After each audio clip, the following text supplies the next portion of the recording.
Hey guys, so we are back once again for another Ask Marvin session. I've been enjoying doing this raw type, vlog type format where I answer the top questions that you guys have been sending out. You've been sliding over my Instagram DMs. Sorry about that. Again, raw video unedited. Hindi na mawawala yung mga ubo na to. And also, the messages that you've been sending out via our Patreon community and our YouTube community as well. So for this video, we have a question that has been sent out by Rich Tan. Allow me to show you para you see it first. There you go, Rich Tan. Okay? So mukha ako madilim dito, di ba? Ang galing mag-adjust ng camera ko. When I remove this, liliwanag ako ulit. Puputi ako ulit. In 1, 2, 3, go!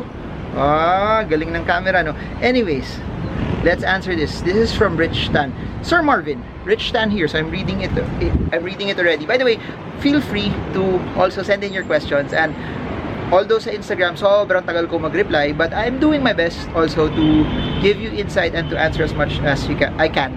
Rich Tan, sabi niya, Sir Marvin, Rich Tan here from Intensity. Okay, Intensity, Usana upline ni Lichelle and Benjo. I remember them. I did a talk for Usana, a group of the ones that are really making a lot of money in, munti ka na ako mahulog doon, the ones making a lot of money in network marketing in Usana.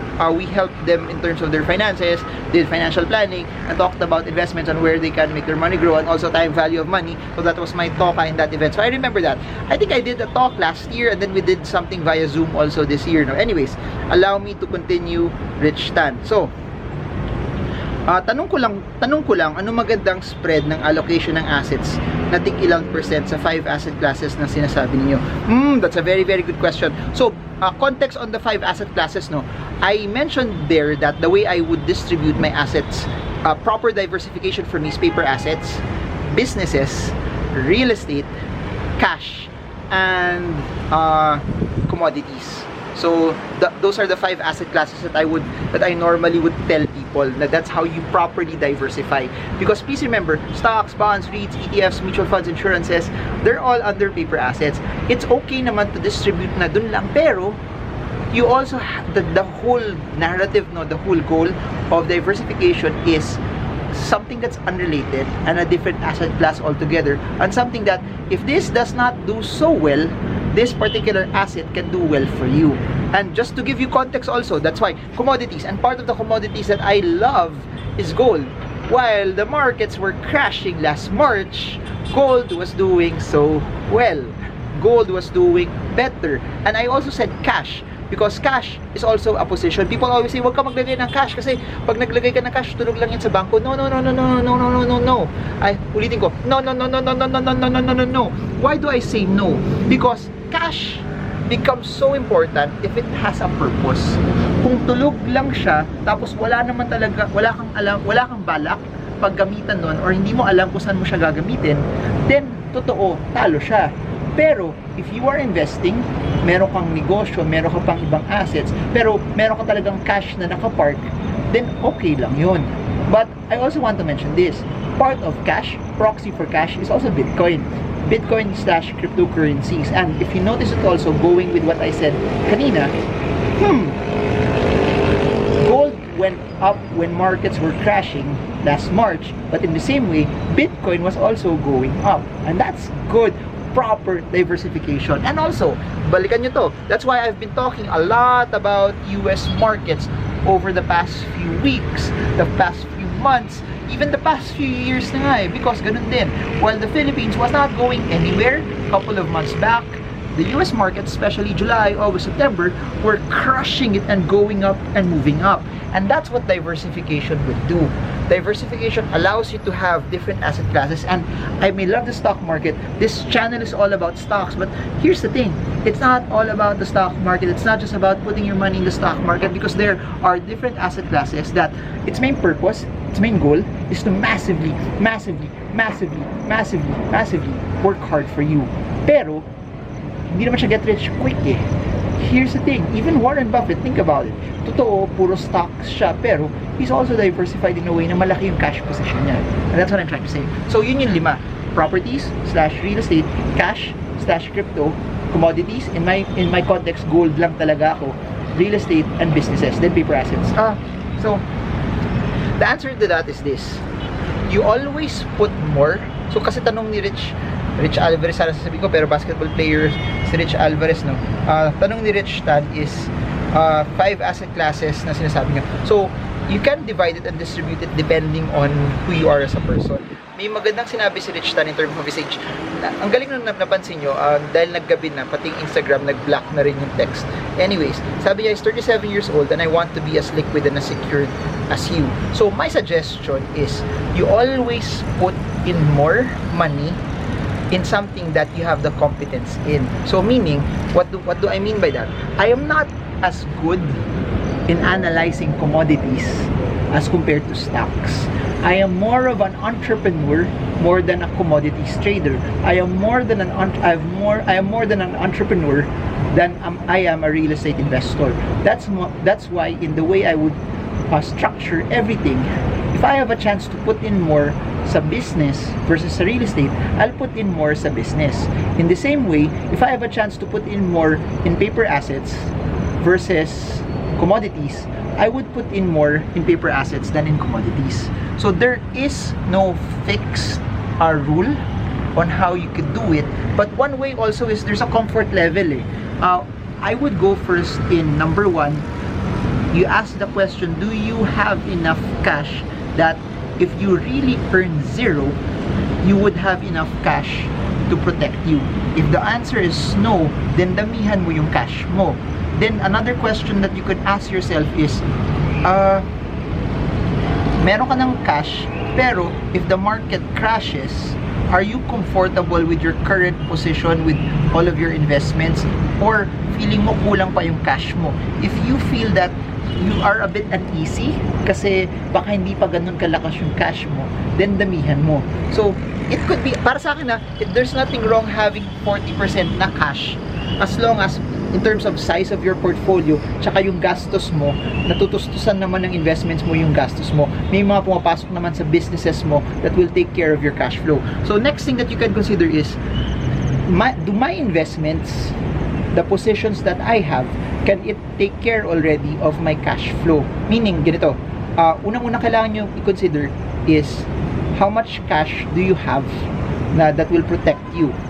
And how much buffer also do you want to have? There's no hard fast rule. May mention si Rich sa question niya na, tuloy na natin muna yung question. I remember may tinuro ka dati na may 3 columns ka or buffer. First column is 15 months worth of needs, and once buffer mo, 12 months cash plus 3 months emergency. Tapos refill mo monthly yung first column mo by your second column na may 15 months buffer. And second type of income mo is super safe na may monthly cash flow and dividends na may monthly cash flow. And then two super risky pero super taas ng growth potential. Ano rin ang magandang may monthly cash dividends na binibigay going kung part of our stock portfolio na may 70% growth stocks and 20% dividends. So medyo madami na. Let's unpack it first. Medyo madami. Okay. So to answer muna yung sa cash, what I do no is, tama yun. When I started out, I just, this is when I say cash, this is on top already of an emergency fund. You need to have a staple na emergency fund that kung may emergency nangyari, lumipad yung bubong, may nagkasakit, kailangan nyo ng gamot, naflatan kayo, meron kayong enough buffer to be able to take care of it. Pero above and beyond that, I really believe that you still need to have cash that would represent X number of months of your operations. So you mentioned na doon na 15 months. I follow that principle also na as much as possible, I have 15 months cash to cover all of my expenses. Kasi hindi naman natin alam yung mangyayari. Hindi naman natin alam kung, lalo na ngayon, I think this crisis has exposed so many things about our investments that if super aggressive ka sa investments mo tapos wala kang cash, paano kung walang pumasok? Paano kung hindi ka okay? That's why I keep telling people, cash still king, cash still a position. You put as much cash as you can. So ako personally, I'm comfortable having 50% cash in cash. I'm comfortable with it. Kasi yun ako I like to have a larger buffer so that if things go wrong, okay ako. I like to have a larger buffer if things go wrong. Hindi ko isipin kung anong mangyayari sa akin. I like that. Pero you also have to consider that kung may cash buffer kayo, do you have enough also in your investments na matatamaan niya yung growth targets ninyo? Please remember, we invest kasi gusto natin yung investments natin mag-grow, meaning may tinatamaan tayo na target. We want our portfolio, we want we have a target for our capital to be at X point in time. Meaning also, pag sobrang dami naman na nasa cash, baka matatagalan kayo bago nyo matamaan yung target na gusto nyo. So, that's one. Or also, kailangan nyo ma-check kung yung linalagay nyo sa cash, mababawasan nyo yung cash flow naman na pumapasok. Ano yung sabihin nun? Kung sobrang daming pera nyo na naka-cash, wala kayong pambili ng stocks na may dividends. Pag wala kayong pambili ng stocks na may dividends, walang dadating na dividendo sa inyo on a regular basis. So, kailangan nyo balansehin yun. There has to be a balance that may cash kayo to keep you liquid, may cash flow kayo, na yung cash flow na yun will provide you income, but in the same way, may pera pa rin kayo that will take care of growth. Meaning, 10 years along the way, sila yung lumalaban sa'yo na para kahit talo ka sa inflation, dun sa cash position mo, talo ka sa inflation, dun sa iba mong cash flow investments, your growth investments will make your assets or your money grow and work massively hard for you for the long term. So, I think that's the arbitrage there. I think that's the difference there. I think that's what you can use and do for you to actually see on how you can distribute your money over the long term. So, siguro what you can do is basically this. Rules lang na I can share is, you always put in more money to something that you're more confident in and you are more competent in. Meaning, if you are more competent in real estate and you are more confident there, then put on more money there. You double down on that. You always double down on something that you know more. You always double down on something that you are more comfortable in. You always double down into something na alam mo na.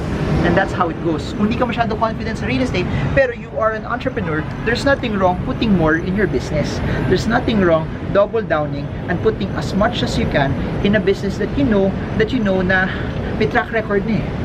So, if there's one thing that I'll do, I've been talking a lot about in this channel about at least in my first channel, stocks, bonds, real estate, business. Kung mas magaling ka sa business, put a larger percentage there. Kung mas magaling ka sa stocks, put a larger percentage there. Kung mas magaling ka sa real estate, put a larger percentage there. Kung conservative ka, put more on fixed assets. So those are the rule of thumbs that I can tell you. Also, the younger you are, don't be scared to take on more risk. Don't be scared to put in more dun sa businesses, sa stocks also, because although may volatility sila, kung hindi mo naman din kailangan, you will be able to ride out the volatility and later on it will be better for you. Whereas kung bata ka tapos naglagay ka sa safe na investments, totoo, hindi mawawala yung pera mo, pero kung 25 ka pa lang, by the time na nag-50 ka, yung linagay mo ng 25, hindi siya masyado nag-grow. And guess what? Kung hindi mo naman siya kailangan, kung hindi mo naman siya gagamitin, it would be better invested in something that will give you growth. So, rule of thumb, the younger you are, put as much as you can in investments that will give you growth. Kung negosyo yan, put as much there. But in the same way, do not be blind naman na huwag ka maglagay sa cash. Kailangan mo ng cash, kailangan mo ng fixed income to protect you, to hedge you when times don't go your way as well. So yun, ano ba hindi ko nasagot? May tanong siya about percentage ng dividends tsaka percentage ng growth stocks. Wag percentage habulin nyo. Compute nyo. And I did videos about that. Paki-search na lang sa first channel ko. I think the title of the video is 100,000 pesos a month. And then also, safe way to earn money. Parang ganun. But that talks about dividends. Above and beyond the percentage, kailangan nyo malaman kung magkano yung amount of money na kailangan nyo on a yearly basis. Magkano yung amount of money na kailangan nyo makuha on a yearly basis. Because pag nakuha nyo yung amount na yun on a yearly basis, regardless of what the percentage is in terms of your portfolio allocation, you will be okay. Kasi natamaan nyo naman yung kailangan nyo yung gusto nyo matamaan. So I hope this made sense, no? I'm about to do another Zoom call for channel number 1 naman. So ganun, by the way, ganun ko sila structure yung buhay ko. For a lot of the other endeavors that I do, inuuna ko yun. So, morning, breakfast, check stocks, do all of the business work. Everything else that I do, all of the other businesses and entrepreneurial ventures that I do, should be done by the morning. Sana tapos na yan by 1, 2, 3, or at least 4 p.m. Kaya napapansin nyo, most of the videos are normally in the evening kasi dun lang talaga ako nagkaka-time also to focus on YouTube. And YouTube is, syempre masaya siya, pero it also takes a lot of time na it deviates me from my other things that I really love to do as well. Pero ganoon talaga eh, you just focus on things that you love, and I love this and I'll never stop doing this. I'll tell you this, even if I have 10 billion pesos tomorrow, you will see me na mag-YouTube pa rin ako. And that's what passion is. I repeat, even if I have 10 billion pesos tomorrow, I will still do YouTube on a daily basis because I love it. Because for me, at the end of the day, people do things because they want to get happy. Eh ako masaya na ako dito. I don't even have to buy stuff to make myself happy. I become happy as I give more to a lot of people. And that's what people need to learn, no? Happiness happens the most when you know how to give to other people. And when you give of your time, you give of your expertise, you give of your talent, and you sow to the lives of other people. That for me is giving at its finest. Because money, pag nagbigay ka, mababalik naman yung pere. Pero yung oras na binigay mo, hindi na mababalik yun eh. And for me, this is my legacy already. Creating a framework that Filipinos can be financially free. Giving of my time, my knowledge via YouTube. That hopefully that 10, 20, 30, 40 years from now, kung may YouTube pa rin, when people search this topic, it will be there and it will benefit people. So yon, Rich, I hope nasagot ko yung question mo and I hope na nakatulong to sa inyo. And yun lang, I'll make a part 2 of this. Hindi ko kasi since Roto, hindi masyado structured yung ideas, no. Walang graphics na lumalabas, but here's what I want. Kung may questions kayo based on what I discussed, please put them down below, and either I'll make a video on that na structured, which will come out on my first channel, or or alam niyo naman, mas madali itong gawin raw, no preparation at all. I can do it also here. So that's it for now. Marvin Guillermo, trade well, trade strong, trade smart. See you all again soon, guys, and God bless you all. So yun, like, share, subscribe, by the way, for all of the things that are coming out.